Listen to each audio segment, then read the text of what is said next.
जय मसीह के प्यारे दोस्तों, खुदावंद आपके साथ हो। खुदावंद आपको बड़ी बरकत दे। खुदावंद हमेशा आपको अपनी पनाह में रखे और आप खुदा के जाहो जलाल में बढ़ते चले जाए। दोस्तों, सिलसिला जारी है कि जैसे कान हो वो सुन ले के रूह कलीसियाओं से क्या फरमाता है। खुदावंद दोस्तों हमें फरमाना चाह रहा है कि जो मैंने नए अहदनामे में कहा हूँ बहू पुराने अहदनामे में भी फरमाता रहा हूँ। इस सिलसिले को बढ़ाते हुए आगे खुदा रूल कुदुस को हम इनवाइट करेंगे ताकि खुदावंद रूल कुदुस हमें समझाए, और जो नहीं समझ सकते खुदावंद उन्हें खुद जाकर और अच्छे तरीके से समझाए ताकि वो कलाम मुक़द्दस को समझकर उसकी तकदीस कर सके और उसको आगे फैला सके।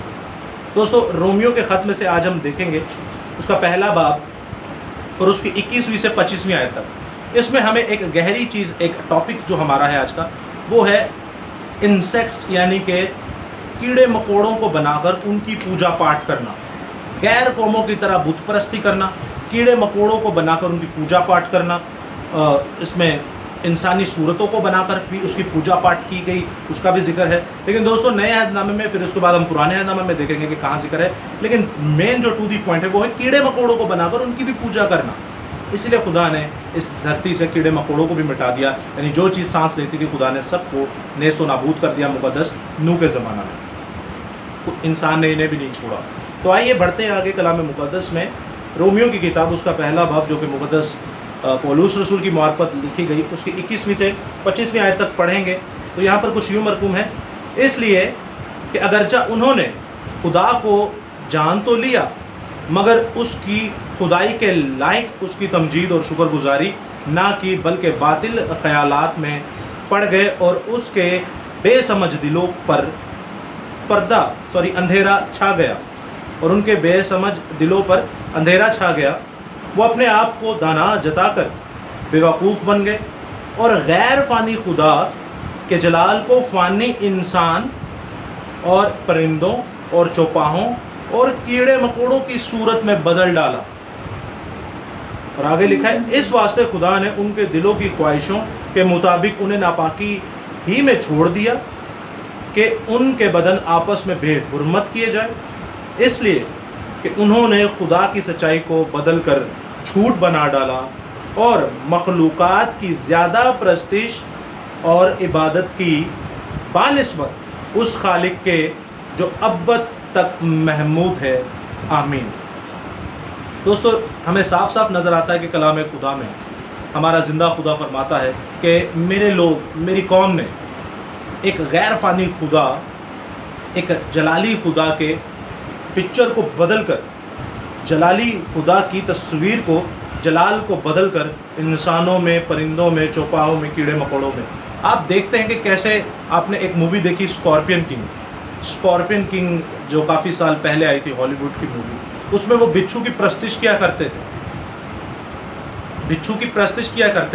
बीटल की प्रस्तिश करते हैं, और भी बहुत सारे ऐसे कीड़े मकोड़े हैं जिनकी प्रस्तिश की जाती है। उस वक्त के मुल्क मिस्र, और आप बाबुल की रवायतें देखें, उसके बाद आप मादी फ़ारस की रवायतें देखें, उसके बाद आप ग्रीक यानी यूनान की, अलेक्जेंडर द ग्रेट में जो बुत परस्ती जितनी भी होती थी, ये किसी चीज़ को नहीं थे छोड़ते, चाहे वो जानदार है या चाहे बेजान है, वो हर किस्म की नस्ल की बुत परस्ती करते थे। और यहाँ पर हमने देखा कि कैसे खुदा के जलाल को उन्होंने बदल दिया, गैर फ़ानी खुदा के जलाल को फ़ानी इंसान, चौपाहों, परिंदों और कीड़े मकोड़ों की भी प्रस्तिश करना शुरू हो गए।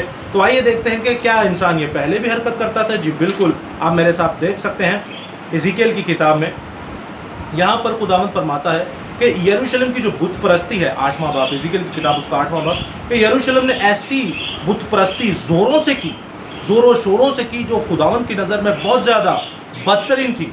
खुदावंद ने तो ये भी फरमा दिया यिर्मयाह की किताब में कि बनी यहूदा का एक ऐसा गुनाह है जो लोहे की नोक, हीरे की नोक और लोहे की कलम और हीरे की नोक से लिखा गया है, यानी कि ये कभी मिटाया नहीं जा सकता। इसकी बाज़पुरस होगी, वो है बुत परस्ती, अजीबो गरीब बुत परस्ती शुरू कर दी। आप पूरा 8वां बाब, इज़ीकेल पूरा 8वां बाब पढ़िएगा, लेकिन मैं आपके सामने पढ़ता हूँ कुछ आयतें। 8वां बाब उसकी 5वीं आयत।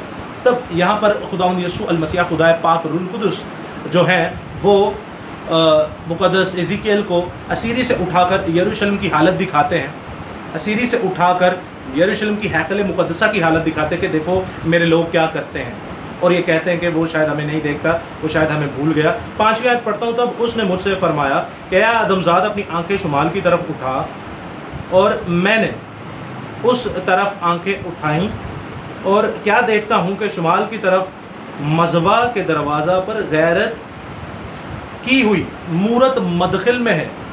वहाँ पर मूरतें सजाई गई, वहाँ देवी देवताओं की मूरतें सजाई गई। उसके बाद 10वीं आयत में आप देखते हैं, तब मैंने अंदर जाकर देखा कि क्या देखता हूँ कि हर नौ के सब रेंगने वाले कीड़ों और मकरू जानवरों की सब सूरतें बनी इसराइल के बुत के गिरदा गिर्द दीवार पर मुनकिश हैं, और इसराइल और बनी इसराइल के बुजुर्गों में से 70 शख्स उनके आगे खड़े हैं, और याज निबाह बिन साफिन उनके विस्त में खड़ा है, और हर एक के हाथ में एक बखूरदान है, और खुशबू बखूर का बादल उठा रहा है।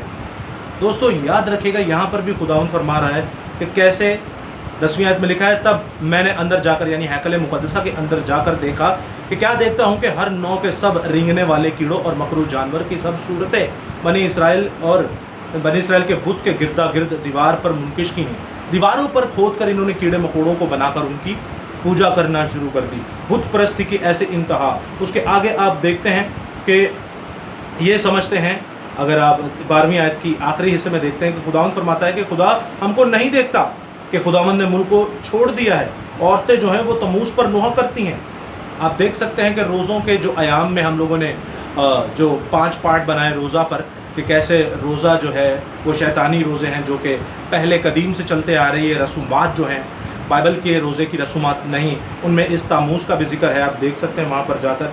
और कुछ लोग तो ऐसे हैं, तकरीबन 25 लोग जो थे वो हैकल मुक़द्दसा की तरफ उन्होंने पीठ किए हुआ थे, और शुमाल की तरफ वो किसको सिजदा कर रहे थे? मशरक़ की तरफ किसे सिजदा कर रहे थे? आफताब को सिजदा कर रहे थे। खुदा की हैकल की तरफ उन्होंने पीठ की हुई थी और आफताब को क्या कर रहे थे? यानी सूरज देवता की प्रस्तुति की जा रही थी। तो दोस्तों टू दी पॉइंट हम देखें, टू दी पॉइंट रोमियो के ख़त में हमने पढ़ा कि कीड़े मकोड़ों की प्रस्तिश, और यहाँ पर आप देखते हैं एज़ेकियल की किताब उसका 8वां बाब और उसकी 10वीं आयत में हमें कीड़े मकोड़ों की भी प्रस्तिश मिलती है। बुत परस्ती के साथ साथ कीड़े मकोड़ों की भी बुत परस्ती की गई। सो दोस्तों ये कलाम खुदाबंदी के गहरे भेदों को आप भी समझें, इसको आगे फैलाएं, और बुत परस्ती चाहे वो इंसानों की हो, चाहे तस्वीर बनाकर उसे खुदा कहा जाए, उसे मुक़द्दसा माँ मरियम कहा जाए, उसे फरिश्ते कहा जाए, बुत परस्ती है जो आज भी हो रही है, तो समझिए इन बातों को, कलाम खुदा को परखें। ये वो कलीसियाँ हैं जिनकी कुपियों में चिरागों में तेल नहीं। बेवकूफ़ कलीसियाँ ये मरेंगी, आप कहीं ना मर जाइए, क्योंकि खुदावंद फरमाता है क्या मेरी उम्मत के लोगों इनमें से निकल आओ, ये ना हो इस पर आई हुई आफतें तुम पर भी आ जाए। सो खुदावंद आपके साथ हो, खुदावंद आपको बड़ी बरकत दे। आमीन।